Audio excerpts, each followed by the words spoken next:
Kamu sedang melakukan ekspedisi melintasi rawa-rawa di Florida dan menjumpai lubang runtuhan. Ups, apa itu buaya? Awas! Tiba-tiba kamu menjumpai jalan aspal, kelihatannya sangat mirip landasan pacu, tapi nggak ada bangunan bandara di sekitarnya. Kamu memutuskan untuk memeriksanya dan berjalan menyusuri landasan pacu, memakan waktu sekitar setengah jam. Di ujung jalan, kamu melihat sebuah trailer, ada 4 orang di dalamnya. Mereka bilang kalau kamu nggak sengaja memasuki tempat yang seharusnya jadi bandara terbesar di dunia, 5 kali lebih besar dari JFK lebih tepatnya. Proyek Everglades Jetport dimulai tahun 1968. Tepat di akhir masa keemasan perjalanan udara, bandara ini seharusnya jadi pusat penghubung antar benua dengan 6 landasan pacu untuk pesawat supersonik yang bisa mengangkut hingga 300 penumpang. Lokasinya yang berada di antara Teluk Meksiko dan Atlantik, serta jauh dari kota-kota besar ini, dipilih agar memungkinkan untuk terbang ke Amerika Selatan dan Eropa dalam waktu kurang dari 3 jam. Pada saat itu, kecepatan maksimum pesawat penumpang komersial sekitar 800 km per jam, tapi itu akan segera berubah. Concorde hampir siap untuk melakukan penerbangan pertamanya, dan Boeing juga sedang mengerjakan sebuah pesawat penumpang super cepat. Jadi, waktu penerbangan yang sangat singkat itu akan sangat mungkin terwujud.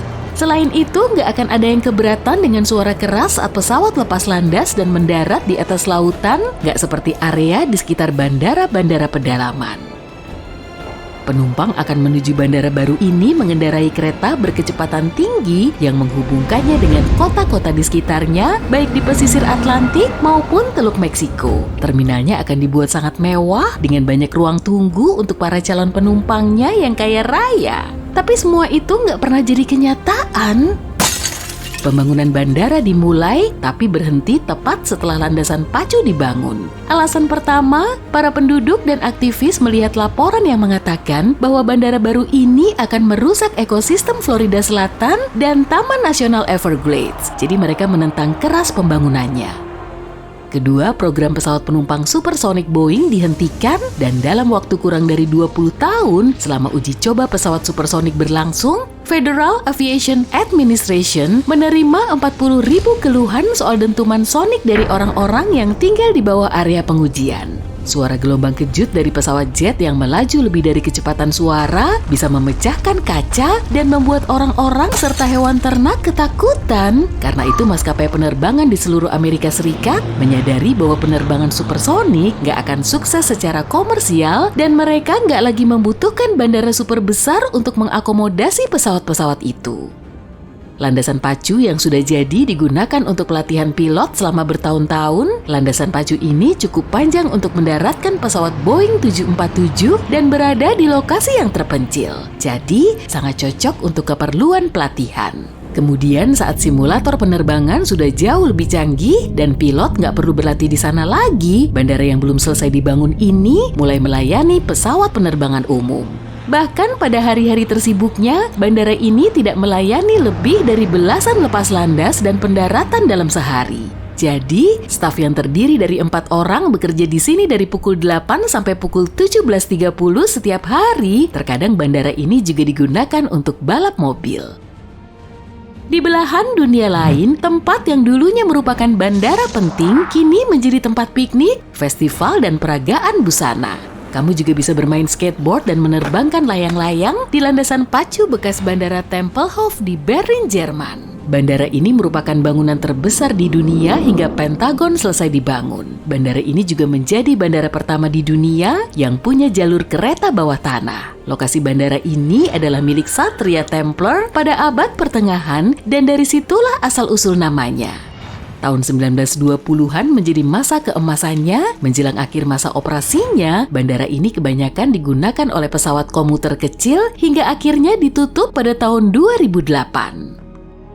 Floyd Bennett Field di New York sekarang juga menjalani kehidupan barunya sebagai tempat untuk balap sepeda dan tempat untuk mengamati bintang oleh Asosiasi Astronom Amatir. Tempat ini merupakan bandara kota pertama di New York pada tahun 1930-an. Pelopor penerbangan Amerika Amelia Earhart juga pernah mendarat di sini. Kemudian bandara Newark di New Jersey jadi semakin penting dan Floyd Bennett Field ditutup selamanya.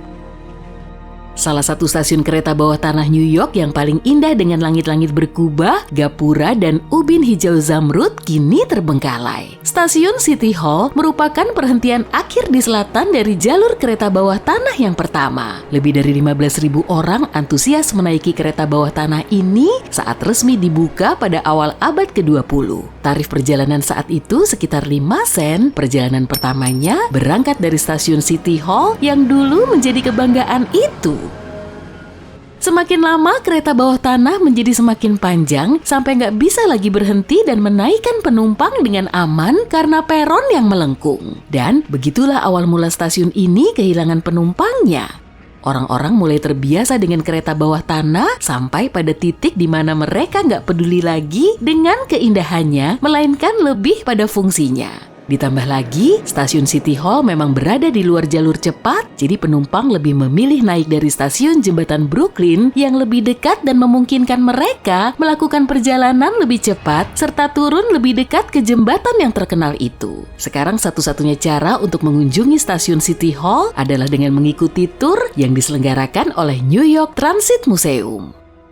Gak satupun kereta beranjak dari kuburan kereta api di Bolivia selama setidaknya 80 tahun. Kamu bisa menemukan lebih dari 100 gerbong kereta gak jauh dari Uyuni. Tempat ini dulunya pusat transportasi penting bagi daerah ini untuk waktu yang lama karena lokasinya yang strategis di antara kota-kota besar di Chili, Bolivia, dan Argentina.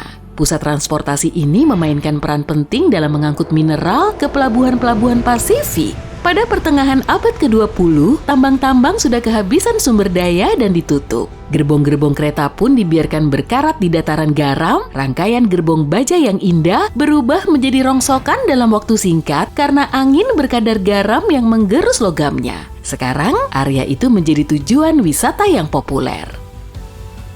Kalau kamu pergi ke Turki, kamu mungkin akan menjumpai sebuah desa bertema Disney yang masih kosong dan belum selesai dibangun. Perusahaan yang bertanggung jawab atas proyek ini menghabiskan dana sekitar $200 juta untuk membangun lebih dari 500 kastil, sekitar 200 lebih sedikit dari yang mereka rencanakan. Desa Burj Al Babas yang dikelilingi oleh hutan ajaib seharusnya punya pusat rekreasi, pemandian Turki, beberapa toko barang mewah, dan hiburan lainnya untuk penduduknya yang berasal dari seluruh dunia.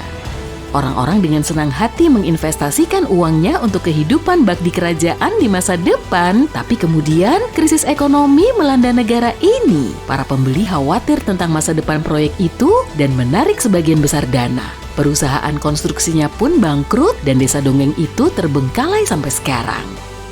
Pada pertengahan abad ke-20, seorang pria di kawasan Kapadokia, Turki sedang merenovasi rumahnya dan menyadari ayam-ayamnya mulai lenyap bak ditelan bumi. Dia memutuskan untuk memecahkan misteri itu, jadi dia melakukan penggalian dan menemukan lorong gelap menuju ke bawah tanah. Ternyata itu salah satu dari 600 pintu masuk yang ditemukan para pemilik rumah lainnya yang mengarah ke sebuah kota bawah tanah terbengkalai. Kota ini cukup besar untuk menampung sekitar 20.000 orang dan punya sistem kompleks yang terdiri dari 18 tingkat. Para arkeolog mendapati tempat itu bukan cuma sekumpulan terowongan dalam kegelapan, tapi punya semua tanda-tanda peradaban. Ada sekolah, dapur, tempat penyimpanan makanan kering, kandang ternak, dan banyak tempat tinggal di sana. Bahkan ada sistem ventilasi kompleks dan sumur terlindungi yang menyediakan udara untuk bernapas, serta air bersih untuk semua orang. Kota ini pertama kali disebutkan secara tertulis pada tahun 370 sebelum Masehi. Kemungkinan besar, kota ini dibangun sebagai tempat berlindung dari bencana alam dan musuh. Kapadokia menjadi lokasi yang tepat untuk membangun tempat seperti ini karena nggak ada air di dalam tanahnya dan bebatuannya mudah dibentuk.